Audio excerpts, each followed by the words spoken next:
एक लड़का था। वो पढ़ाई से बहुत डरता था, लेकिन उसे फुटबॉल खेलने में महारत हासिल थी। वो खाली पैर से ही अच्छे अच्छे को मात दे सकता था, लेकिन घर में सब कहते थे कि पढ़ाई भी बहुत ज़रूरी है।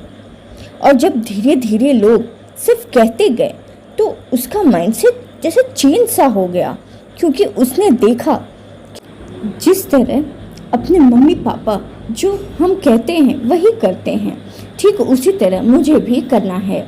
और उसका पैशन तो जैसे चेंज सा हो गया।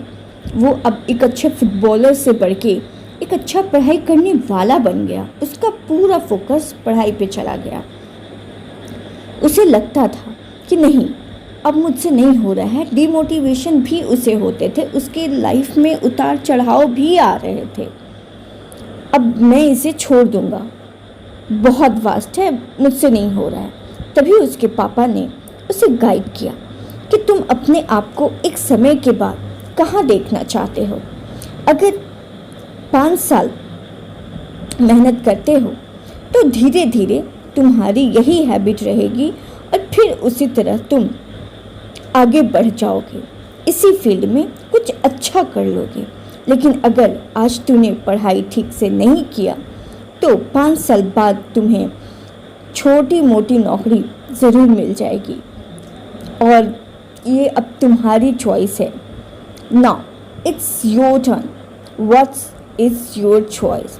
तो उस लड़के का माइंडसेट बहुत चेंज हो गया, बदल गया और उसने उसके अकॉर्डिंग वर्क करना भी शुरू कर दिया। तो हमारा पहला पॉइंट यही निकल कर आता है कि हमारा माइंडसेट जो सबसे पहला और ज़रूरी काम जो है हम अपने पे वर्क करने के लिए, वो है हमारा माइंडसेट। अगर माइंडसेट सही हो जाएगा, सही डायरेक्शन में जाएगा, तो जिस लक्ष्य के प्रति हम भाग रहे हैं उसे डायरेक्शन ज़रूर मिलेगी। हमारा दूसरा पॉइंट है इन्वायरमेंट। इन्वायरमेंट कैसा होना चाहिए? जैसे कि हम स्कूल में जाते हैं तो वहाँ इन्वायरमेंट होता है स्टडी का, ठीक उसी तरीके से घर में क्यों नहीं बनाते स्कूल जैसा माहौल। तुम रूम में बैठो, 2 घंटे की अगर तुमने स्टडी प्लान बनाई है तो उसके लिए उसे कुछ पार्ट्स में डिवाइड करो और एक ही रूम को चूज़ करो। हमेशा एक ही रूम में बैठ के पढ़ाई करो। अगर ऑप्शन बेड चुना है ना तो सोते ही रह जाओगे, और अगर ऑप्शन डाइनिंग टेबल चुना है तो खाते ही रह जाओगे। वहाँ पे एक समय पे तुम्हें भूख लगी जाएगी। बेड पे पढ़ोगे तो तुम्हें एक समय के बाद सोने का ही मन करेगा। तुम चाहे पढ़ाई कभी भी करो, चाहे मॉर्निंग पर्सन हो या फिर लेट नाइट में पढ़ो, it's your only choice. You are the king of your schedule, but don't be a rat racer.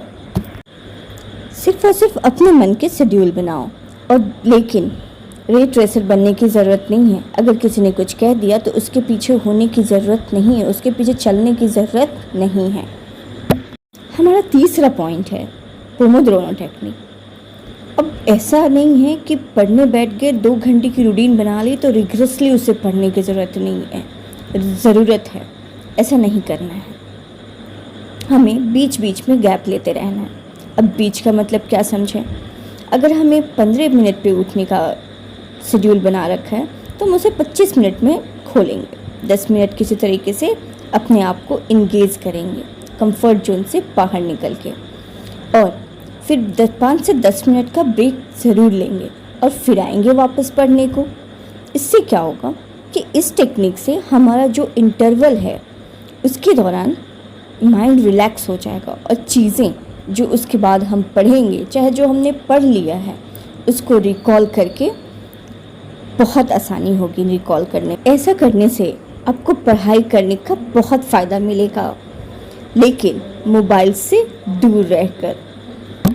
हमारा लास्ट और सबसे बेहतरीन पॉइंट डोपामाइन और मेडिटेशन। इन दोनों में से आपको किसे चूज़ करना है?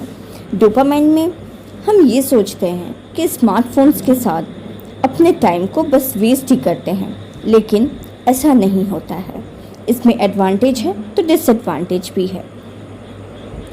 एडवांटेज क्या है कि अगर हम उनसे सही समय पे सही जगह पे इस्तेमाल करें तो उसका एडवांटेज है, लेकिन अगर हम सिर्फ उसे हंसी खुशी में उड़ा देंगे तो वो डिसएडवांटेज है। समय को यूटिलाइज करके अगर हम उसका काम लेंगे तो तब वो अच्छा है, लेकिन अगर वो गलत है तो हम अपने टाइम को वेस्ट कर रहे हैं। इससे हमारे दिमाग पे प्रेशर भी बढ़ेगा और स्लीप क्वालिटी भी ख़राब होगी। लेकिन अगर मेडिटेशन की बात करें तो मेडिटेशन में कोई खामियां नहीं है, कोई बुराइयां नहीं है।